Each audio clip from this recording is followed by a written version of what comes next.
Glory to all Godir, and glory to the Shudrai.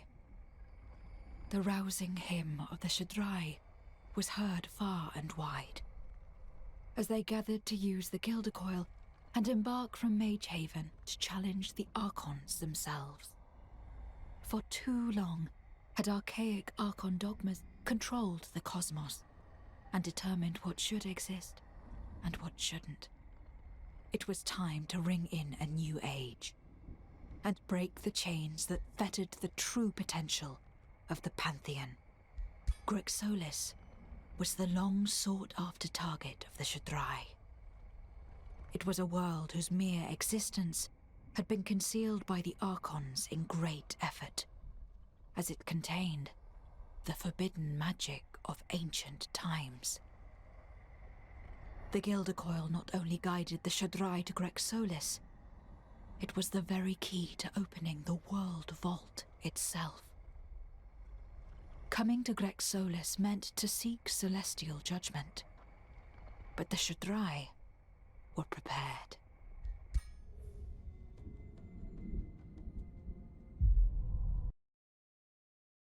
Hello and welcome boys and girls. This time I'm playing Grexolis the 5th, the last map of Age of Wonders 4 campaign. We finally arrived to this Grexolis world and all we have to do is to achieve victory. That's it, super boring map. Our allies kinda annoying guys who will just steal our lands, but they gives us a solution how to make our game easier. There are 4 options of how they can assist us. First, they can burn enemies on a tactical map. Second, they can summon us some units from Enchanted Archipelago. They can destroy a province of our opponents every 3rd turn, which I took and I think it's the best one. And the last one, which is not the worst one, we can have extra units from Astral Sea after we defeat enemies. It is not a big of a deal, none of these grants us victory, you don't have to do anything, you just click on it and it works entire map. So I find myself in a pretty good spot with our allies nearby. We're on a frontier, so we'll have to fight our opponents as well. I'm going to use the same power leveling tactic as usual, so it won't take us long. Now I made a mistake and I haven't explained for you what does power leveling means. Well, the simple answer is you have 3 units in your army. It mostly should be heroes, like you have 3 heroes and you farm everything with only those 3 heroes using their summons, so they soak more XP. You can use 2 heroes, but you can't split experience in a 2. It's 2.5. So if you have only 2 heroes, you lose 0.5 of experience, and that's kinda bad. Well, of course you can use 2 heroes and some units, but well, you don't really need to level up your units. Well, you need it, but it is better to have 3 heroes and soak all that experience to your heroes. As you just saw, I hired a second hero turn 2 and smashing all enemies around so they can level up. And I'm trying to found second city as soon as possible, because when you are out of your hero limits, you pay extra for a maintenance, and for a second hero, when you have a limit only of 1, it's 30 gold per turn. So I've built outposts and finished working camp turn 8. With its help I get extra pop, and by turn 8 I got 200 extra Imperium. So I can easily find city right now, which I do, and will get that city in 3 turns. Unfortunately, I don't have any nature affinities or haste berries to speed it up, so we'll have to wait till turn 11, till I get second city. I still think it is a good result. As you can see, there is some problems with that tactic, because I had to find outpost as soon as I find some decent place, and sometimes it's right next to a capital.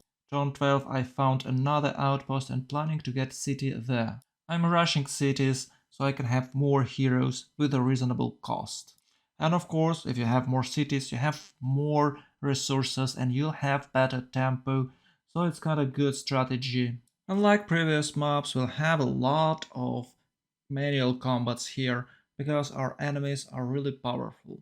But with the help of summons, our main army is almost undefeatable.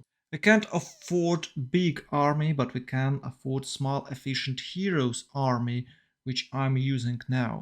And all gold we saved for not having any units that cost gold, we spent on a scientific buildings, like on a knowledge buildings. Here I'm trying to spend some Imperium to make those buildings cheaper in gold and production, but as I found out later, this perk is not working perfectly, or maybe it's not working at all.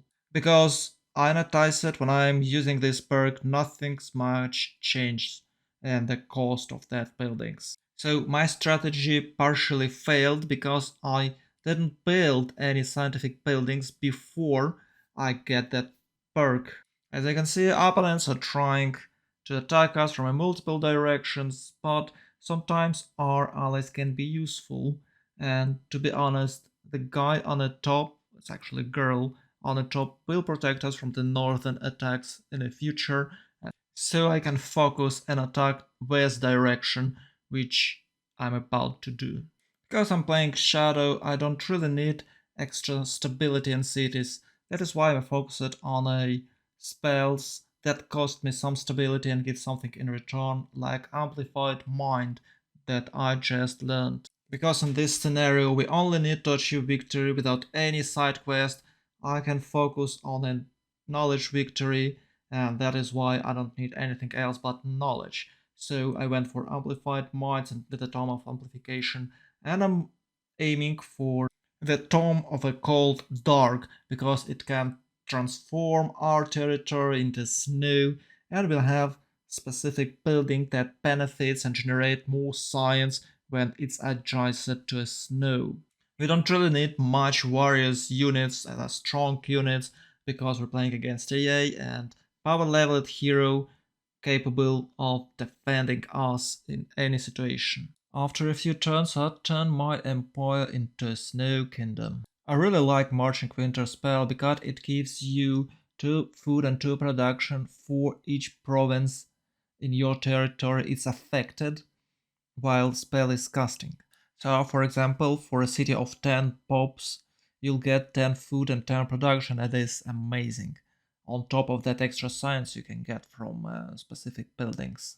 You can see with the Amplified Minds and Marching Winter, I now have 783 science by turn 50. It's not that much, but we can pump those numbers up even higher. With Ingredient Experimentation perk, which boosted our science for 200 more points. And of course, I don't have to say that you must collect all liquids so you would get their bonus as well. Turn 51, I bought out Heart of Shadow tier 3 building required for scientific victory. I was surprised that you can buy it out. After that done, I casted Age of Shadow spell and just have to wait 15 more turns to achieve victory. I assure you that no AI, how hard it is, can't beat you at these timings. I had some souls, so I casted Rise Undead Army on each of the defended objects, just in case, and I hang out with my army nearby. Even though AI tried to breach through my empire, I have to deal with some other cities I captured. And from other directions I have my allies, like from the north, south and east. And after 15 turns of waiting, I have to be honest, I just skipped them with Ctrl Enter K combination. I achieved victory. As I was saying, it's the most boring map. You don't have any objects, you can just move straight toward scientific victory and you'll achieve it in no time. I believe turn 67 is not the best timing for knowledge victory, but it's quite good and it's definitely enough to beat this map on a hard level. After we achieved victory, it's always a lot of talking happenings and we have some plot twist. I don't want to spoil it for you, so I just skip it. With a Gilder coil, we open some portal or I don't know what in Grexolis, and that's proclaimed the 4th Age of Wonders. Congratulations, boys. The battle had been fierce, but at last the Shadrai overwhelmed the Covenant and Turiel, guardian of Grexolis. Their victory, however, became tainted with confusion when Lithil Nightweaver revealed her true identity. And then she broke the world vault. Grexolis burst open in a swirl of raw magic, an arcane tide surging through the astral sea. In the blink of an eye, entire worlds came to be anew, while a myriad of forgotten thoughts invaded the minds of the present Godir. As the turmoil slowly subsided, the Shadrai convened on the empty shell of Grexolis to reflect on their achievement. They had caught a glimpse of something great. A veil lifted on ancient times and its primal gods.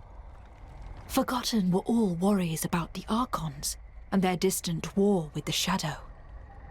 For the realms of the altered cosmos glimmered like beacons of magic mystery, as if they were beckoning Magehaven's Godir to rise in this 4th Age of Wonders.